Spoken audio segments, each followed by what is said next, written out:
Assalamualaikum warahmatullahi wabarakatuh. Pada pertemuan pertama mata kuliah perilaku organisasi kali ini, kita akan membahas mengenai overview perilaku organisasi atau organizational behavior overview.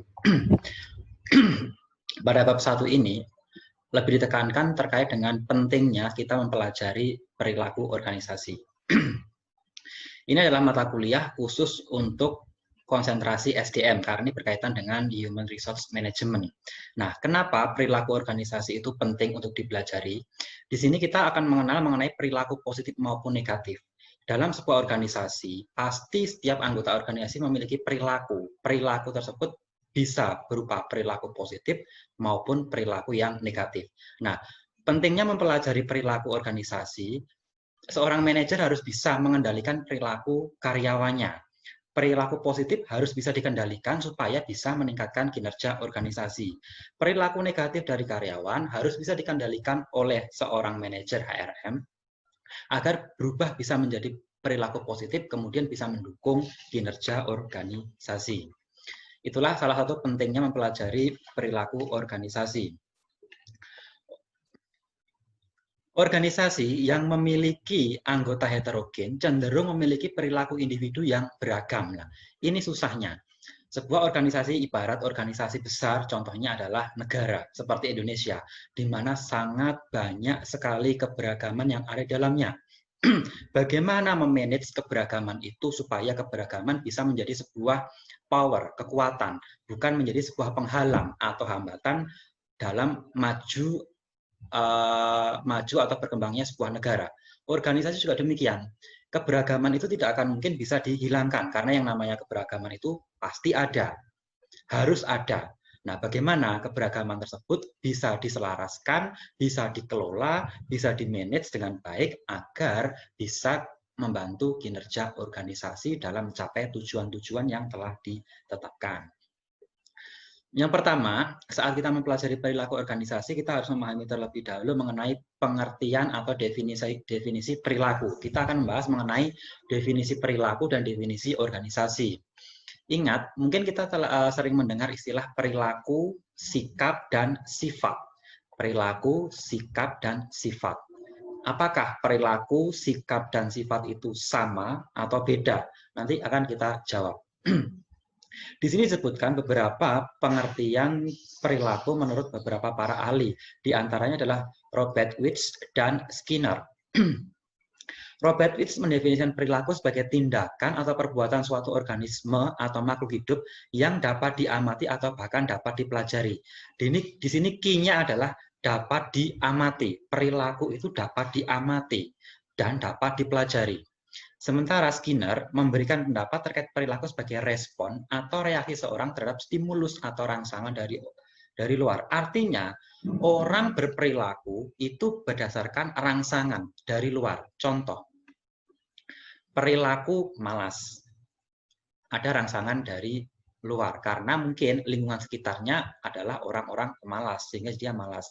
Perilaku rajin, giat, mungkin dipengaruhi faktor-faktor lingkungan di sekitarnya yang mendorongnya untuk giat, karena mungkin ada stimulus-stimulus yang membuat dia menjadi giat. Nah, berdasarkan pengertian di atas, bisa diambil kesimpulan bahwa satu, perilaku itu bisa diamati baik secara langsung ataupun tidak langsung. Ingat, kuncinya adalah diamati, bisa diamati, karena bisa dalam bentuk gerak-gerik seseorang. Yang kedua, perilaku manusia bisa muncul dari stimulus dan respon yang diberikan. Munculnya perilaku itu karena adanya respon, stimulus dari luar. Nah, lalu apa bedanya dengan sikap? Sikap hanyalah bagian dari perilaku, sehingga bisa dikatakan bahwa perilaku memiliki cakupan yang lebih luas daripada sikap. Sikap itu lebih kecil. Sikap pemalas, sikap pendiam. Itu biasanya sikap itu belum bisa diamati karena masih dalam bentuk sikap, belum diwujudkan dalam bentuk perilaku. Ketika dia sudah bisa, orang dikatakan memiliki sikap pemalas, sikap pendiam, sikap aktif, itu jika sudah diwujudkan dalam bentuk perilaku. Karena apa? Perilaku itu bisa diamati, sementara sikap belum. Nah, selanjutnya adalah pengertian dari organisasi. Di sini ada beberapa definisi yang diberikan terkait dengan pengertian organisasi, namun pada intinya definisi organisasi adalah tempat atau wadah di mana individu-individu dalamnya saling terkoordinasi guna mencapai tujuan bersama. Contoh, organisasi kelas paling kecil. Tempat berkumpulnya individu-individu dan mereka terkoordinasi. Kenapa bisa terkoordinasi? Karena yang namanya organisasi itu biasanya ada struktur. Struktur organisasi, ada ketua, ada wakil, ada sekretaris, bendahara, dan ada yang anggota yang dipimpin. Ada pemimpin dan ada yang dipimpin. Nah, oleh karena itu, kita telah mempelajari perilaku dan organisasi. Maka bisa disimpulkan bahwa pengertian perilaku organisasi meliputi interaksi. Interaksi antar interpersonal, interaksi dengan kelompok, serta interaksi dengan organisasi itu sendiri. Nanti akan saya jelaskan. Nah, terkait dengan di sini Robin,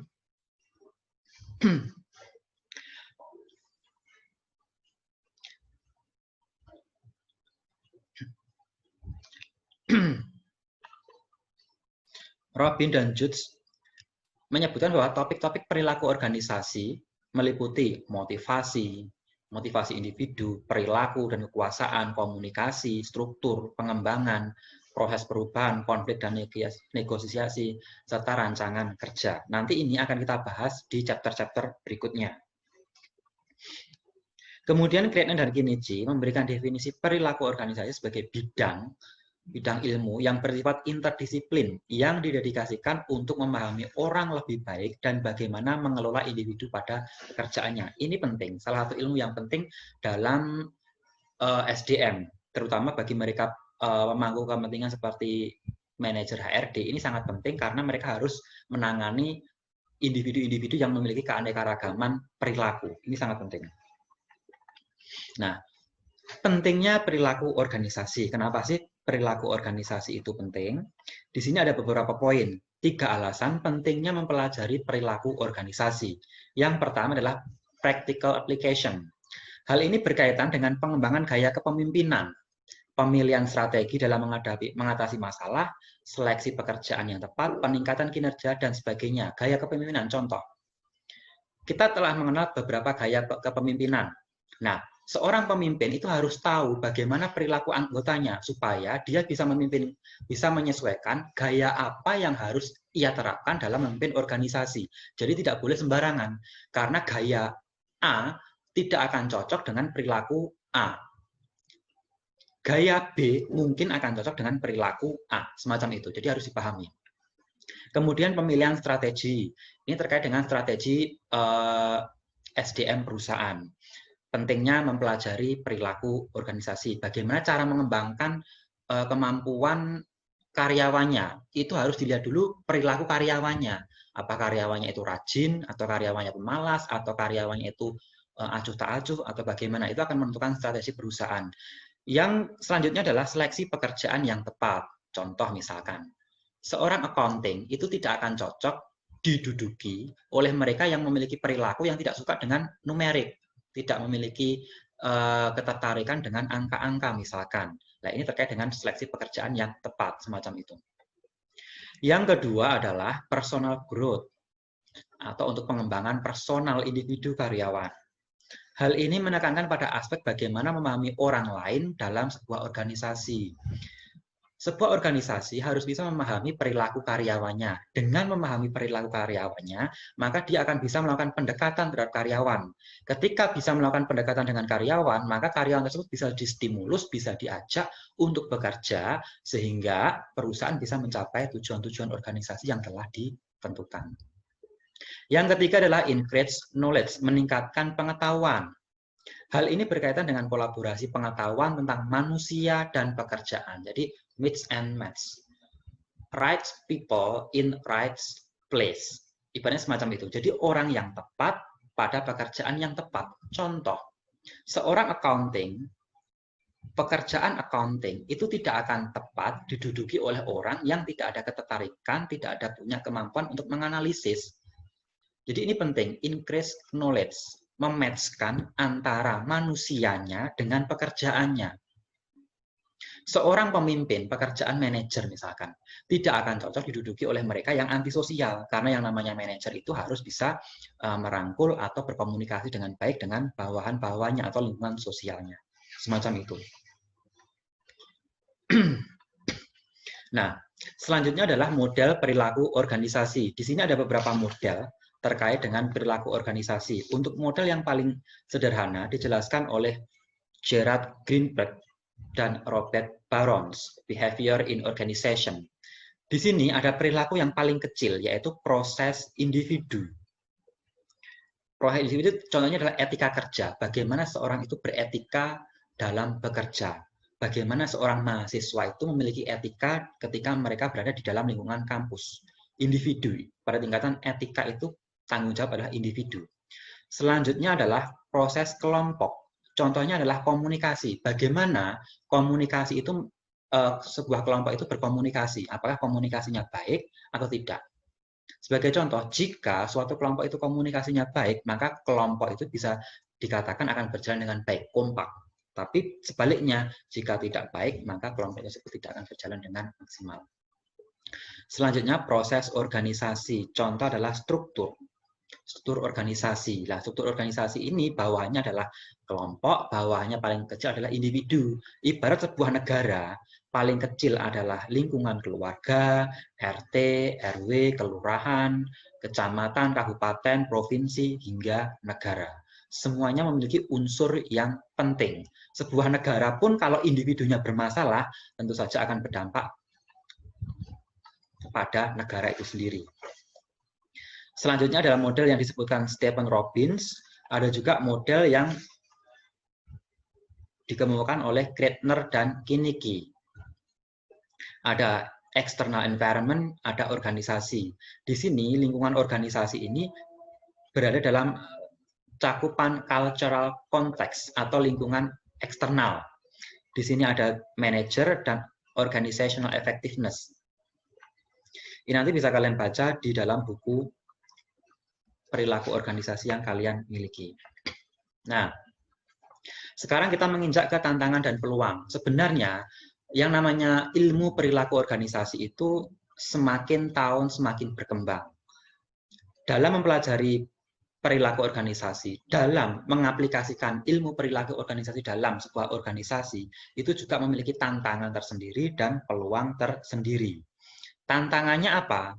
Ini, perbedaan jenis kelamin, warna kulit, budaya, suku bangsa, agama, dan pandangan hidup tentu akan berpengaruh terhadap perilaku individu dalam sebuah organisasi.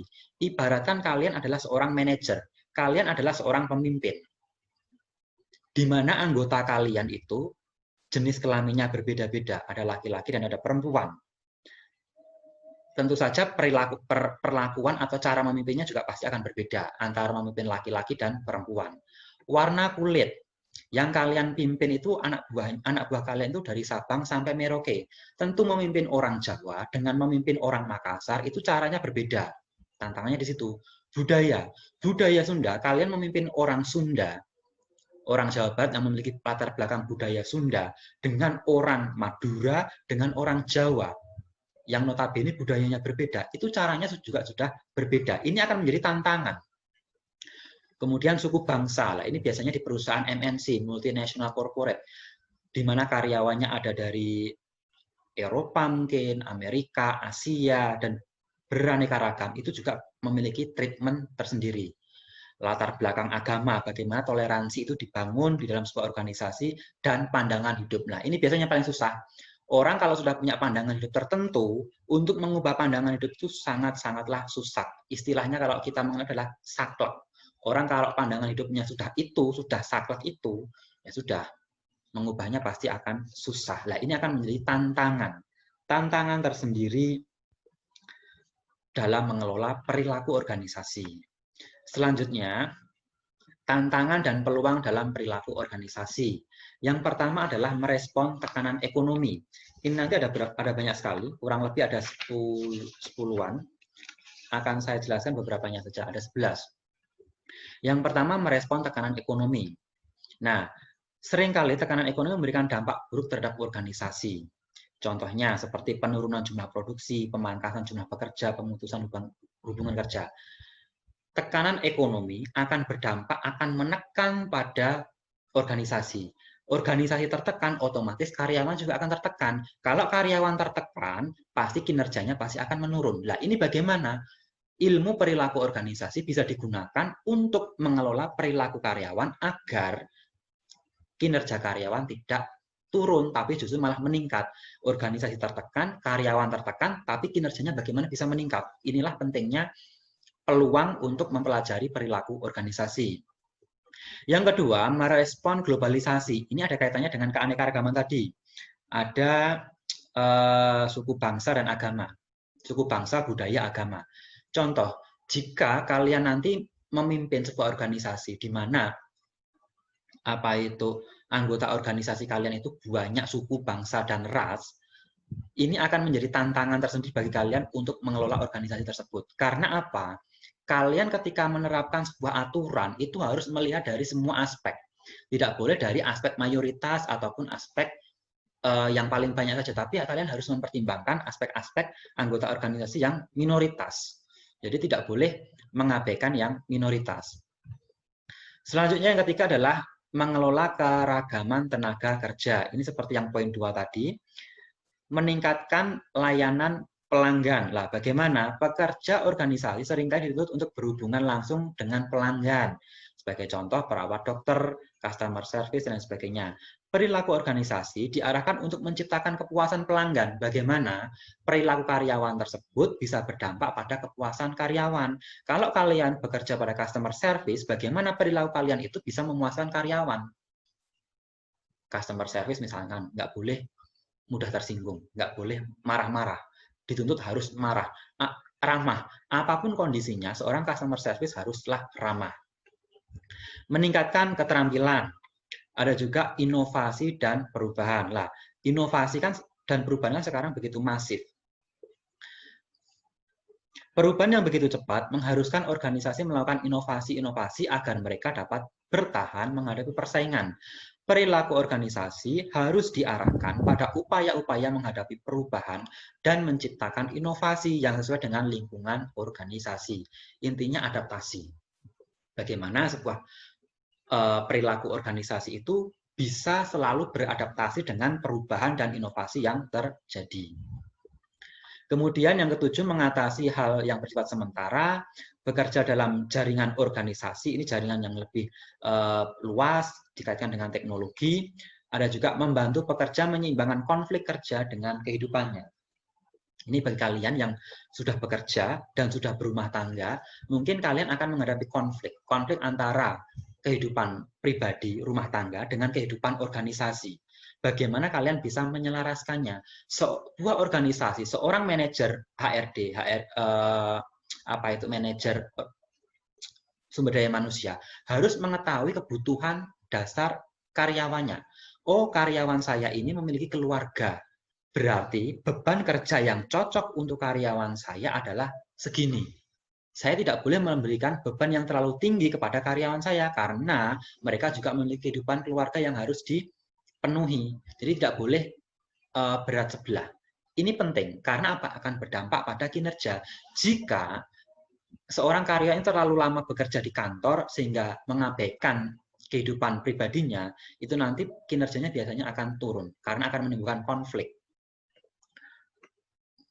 Yang ke-11 adalah menciptakan lingkungan kerja yang positif. Bagaimana lingkungan kerja itu bisa mendorong perilaku kerja produktif karyawannya. Dan yang ke-11 adalah menciptakan perilaku yang etis. Perilaku yang sesuai dengan aturan-aturan dan tidak melanggar norma.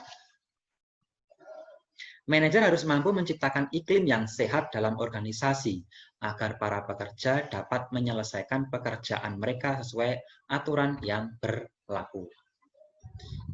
Itu kurang lebih terkait dengan overview atau pengantar dari manajemen perilaku organisasi yang bisa diterapkan oleh manajer human resource management. Nah, untuk kuis untuk chapter 1 ini nanti silahkan dijawab di kolom komentar, tuliskan nama dan NIM serta jawaban. Pertanyaannya adalah, seandainya kalian adalah seorang manajer sumber daya manusia di sebuah perusahaan multinasional corporate, di mana karyawan kalian itu berasal dari berbagai negara dengan latar belakang pendidikan, budaya, suku, agama, ras yang berbeda, bagaimana cara kalian mengelola keberagaman dalam organisasi yang kalian pimpin? Silahkan pertanyaan ini dijawab di kolom komentar. Nanti akan saya lihat jawabannya. Terima kasih, kita lanjutkan lagi chapter berikutnya minggu depan. Sekian, Assalamualaikum warahmatullahi wabarakatuh.